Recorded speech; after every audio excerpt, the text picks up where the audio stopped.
एक गांव में सोनपरी नाम की एक महिला रहती थी। वो बहुत ही सुंदर थी और सुंदर के साथ साथ बहुत नेक और दयालु भी थी। सोनपरी जी, क्या आप मेरी थोड़ी सी मदद कर सकती हैं? मुझे समझ नहीं आ रहा मैं क्या करूं। अच्छा, क्या हुआ? क्या समझ नहीं आ रहा है आपको? और क्या मदद चाहिए आपको? मैं आपकी मदद अगर कर सकती हूँ तो जरूर करूंगी। आप बताइए। सोनपरी जी, मेरी बेटी की शादी के लिए कुछ पैसे चाहिए। उसकी शादी के काम के लिए कम पड़ रहे हैं। लाला बहुत ब्याज पर दे रहा है। इतना मैं कैसे चुका पाऊंगा? अरे आप चिंता न करें, ये लीजिए पैसे और अपनी लड़की की शादी कीजिए। और जब भी आपके पास हो मुझे दे देना। इस पर कोई ब्याज नहीं। आप बेफिक्र होकर शादी कीजिए। धन्यवाद। मैं आपको बता नहीं सकता आपने कितना बड़ा उपकार किया है मुझ पे। मैं आपको ये पैसे जल्दी ही लौटा दूंगा। आप उसकी चिंता न करें। आप जाकर बेटी की शादी संभालें। सोनपरी मदद करने से कभी पीछे नहीं हटती थी और लोगों की भरपूर मदद किया करती थी। पर वो एक चीज में गांव वालों की मदद नहीं कर पा रही थी। उस गांव में नदी पर लोगों की आए दिन लाश मिला करती थी। ये हमारे गांव में हो क्या रहा है? हर 2 दिन बाद यहाँ किसी न किसी की मौत होती है।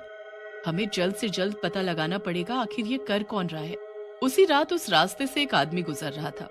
तभी अचानक, भैया जरा सुनिए। अरे भैया, आप तो डर गए। इधर तो आइए, मुझे आपकी मदद चाहिए।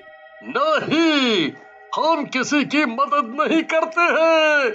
हम बहुत गंदे आदमी हैं। हमें घर जाने दीजिए, जाने दीजिए ना। और वो आगे बढ़ने लगता है। ऐसे कैसे भैया? आप एक बार मुड़कर तो देखिए मुझे। क्या पता आपका इरादा बदल जाए। नहीं भाई, हमको नहीं देखना है। हमको माफ कीजिए और जाने दीजिए देवी जी। मैंने बोला ना कि मुझे देखो। समझ नहीं आता तुझे? गर्दन मुड़ते ही वो आदमी मर जाता है। पता नहीं लोग क्यों प्यार से सुनते ही नहीं है। कितना प्यार से बोला था, फिर भी घर जाने की रट लगाए बैठा था। अब घर पर बॉडी जाएगी तेरी। कम से कम मेरी खूबसूरती की तारीफ ही कर देता तो मैं तुझे छोड़ देती, पागल। फिर चुड़ैल उसको कंधे पर डालकर नदी के पास रख देती है। फिर गायब हो जाती है। फिर अगली सुबह, ये किसने किया? कल रात से ही गायब थे, बोले थे कि लेट होगा। मुझे तो लगता है कि जरूर कोई हमारे गांव को नुकसान करने के लिए ये सब कर रहा है, कि लोग गांव छोड़कर चले जाएं। फिर तो वो गलत सोचता है। हम कहीं नहीं जाएंगे ये गांव छोड़कर। लेकिन मैं पता जरूर लगाऊंगा कि ये सब कर कौन रहा है। फिर एक गांव वाला आदमी रात होने पर उसी रास्ते पर निकल जाता है। तभी उसे पीछे से एक आवाज आती है। सुनो भैया, एक बात सुनो। क्या आप मेरी मदद कर सकते हैं? कौन हो तुम? इससे क्या फर्क पड़ता है कि कौन हूँ मैं? क्या आप मेरी मदद करेंगे? अच्छा, तो तुम उन लोगों में से हो जो लोगों को मार रहे हैं। हम्म, उन्हीं में से नहीं। मैं इकलौती हूँ जो तुम लोगों को मार रही हूँ। हाँ, मैंने ही तो मारा है और अब तुम्हारी बारी है। अरे अरे नहीं, अरे नहीं, मुझे नहीं पता था कि तुम एक चुड़ैल हो। तुम लोगों को मारो काटो, जो तुम्हें करना है वो करो। पर पर मुझे माफ कर दो। मुझे नहीं पता कि तुम क्या चीज हो। माफ कर दो, मुझे जाने दो। यहाँ से जाने दो। मैं अब यहाँ कभी नहीं आऊंगा। तुम्हें कैसे जाने दूं? मेरा आज का शिकार है तू। तुझे जाने दिया तो मुझे आज रात भूखे ही सोना पड़ेगा। और तू तो बड़ा उछल रहा था कि तू बहुत बहादुर है। तो सारी बहादुरी कहाँ चली गई? तुझे इसलिए छोड़ दूं कि तू जाकर लोगों को बता सके और लोग यहाँ आना बंद कर दे। मैं क्या पागल दिखती हूँ तुझे? अरे नहीं, मैं कभी किसी को नहीं बताऊंगा कि लोगों को चुड़ैल मार रही है। पर मुझे जाने दो। यहाँ आना मेरी सबसे बड़ी गलती थी। मैं अपना मुंह कभी नहीं खोलूंगा। हाँ। अरे मुंह खोलने के लिए तेरा मुंह बचेगा तब ना। उफ, तू कितना भोला है।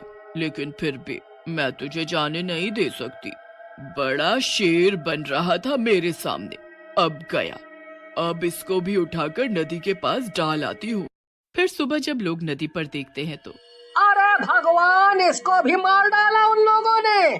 क्या जरूरत थी इसको जाने की? क्यों इतना हीरो बना ये? मारा गया ना। क्या किसी ने उसे भी मार दिया? देखिए, हम पुलिस के पास जाएंगे और जितनी फैमिली के साथ ये घटना घटी है उसकी मदद मैं करूंगी। आप सब चिंता मत करो। पर कुंदन लाल को ये सब थोड़ा समझ नहीं आ रहा था। वो इस बारे में अपने दोस्त डॉली से बात करता है। डॉली भाई, एक बात समझ में नहीं आ रही। अगर इनको मारने का बस इतना कारण है कि गांव खाली कराना है, फैक्ट्री लगाकर पैसा बनाना है, तो खूनी इनकी चैन, घड़ी, पर्स, फोन क्यों नहीं ले जाते हैं?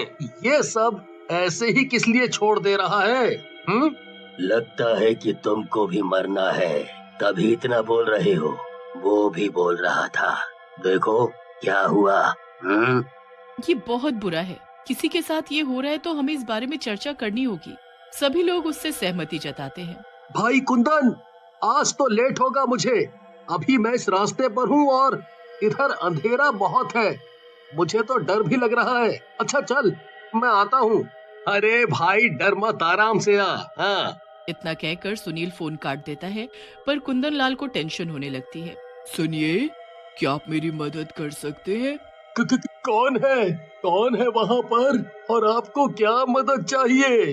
आप मेरी मदद करेंगे क्या? मैं रास्ता भूल गई हूँ। इधर कुंदन लाल सुनील की चिंता में उसी सड़क पर आ जाता है, पर सुनील को किसी से बात करता सुन वो दोनों की बातें छुपकर सुनने लगा। सुनील, ये किससे बातें कर रहा है? कहीं ये उन लोगों में से तो नहीं है? सुनो, आप कहाँ रहती हो और इतनी रात में यहाँ क्या कर रही हो? मैं यहीं रहती हूँ और तू मेरा शिकार है। अब मैं तुझे आज मार डालूंगी। ये क्या? ये तो चुड़ैल निकली। कितनी गंदी दिखती है। अब मैं सुनील को कैसे बचाऊं? मैं इसका ध्यान किसी और तरफ करता हूँ, तभी मैं सुनील की मदद कर पाऊंगा। वो दूसरी तरफ पत्थर फेंकता है जिससे चुड़ैल का ध्यान उस ओर जाता है और कुंदन लाल सुनील को लेकर भाग जाता है। ढूंढने पर भी जब चुड़ैल सुनील को नहीं ढूंढ पाती तो वो वापस जाने लग जाती है और वो दोनों उसका पीछा करते हैं। आज तो कोई भी शिकार नहीं मिला। एक मिला भी तो भाग गया, पर वो कौन था झाड़ियों में? मुझे किसी इंसान की गंध तो आई है कि जरूर कोई और भी था जिसने उसे भागने में मदद की है। चलो कोई बात नहीं, कल तो पता लग ही जाएगा। भाई सुनील, ये तो अपने ही गांव में जा रही है। क्या ये हमारे ही गांव में रहती है या फिर कोई और शिकार ढूंढने जा रही है? हमें गांव के लोगों को सतर्क करना चाहिए। नहीं, रुको रुको कुंदन लाल, देखो उसने साधारण वेशभूषा ले ली है। मुझे तो लगता है वो यहीं रहती है। वो हमारे ही गांव में रहकर हम लोगों को मार रही थी। पर ये है कौन? अच्छा चलो देखते हैं ये किसके घर में जाती है। हाँ, तुम ठीक कह रहे हो। अचानक से इसने सुंदर स्त्री का रूप ले लिया है, पर इसका चेहरा नहीं दिखाई दे रहा है। ये कौन है आखिर? सुनील और कुंदन लाल उसका चेहरा देख लेते हैं। गांव वाले और सुनील कुंदन लाल के साथ आते हैं। वो सारे सोनपरी के घर पर थे। क्या हुआ? आप लोग सब एक साथ मेरे घर पर क्यों? हमें पता लग गया है कि तुम एक चुड़ैल हो। अब भोला बनने का नाटक मत करो। गुस्से में तुम सारे पागल हो गए हो क्या? नहीं, ये सच बोल रहा है। सुनील को देखते ही सोनपरी चुड़ैल का रूप ले लेती है। हाँ, मैं ही चुड़ैल हूँ और गांव के लोगों को मैंने ही मारा है, क्योंकि मैं अपनी खूबसूरती और जवानी बरकरार रखना चाहती थी, जिसके लिए मुझे इंसानों की बलि देनी होती है और फिर नदी में नहाकर घर आ जाना होता है। पर अब मैं तुम सबको मार दूंगी। तुम्हें क्या लगा तुम लोग मुझे मार दोगे? बेवकूफ लोग, अब अपनी जान बचाओ। एक तो मैं तुम्हारी मदद भी करती थी, पर अब आज सब मरोगे। गांव वाले डर जाते हैं और पीछे हटने लगते हैं। तभी कुंदन लाल भागते हुए आता है और अपने घर में रखे पूजा किए हुए खंजर को निकालकर उस चुड़ैल को मार देता है। मैं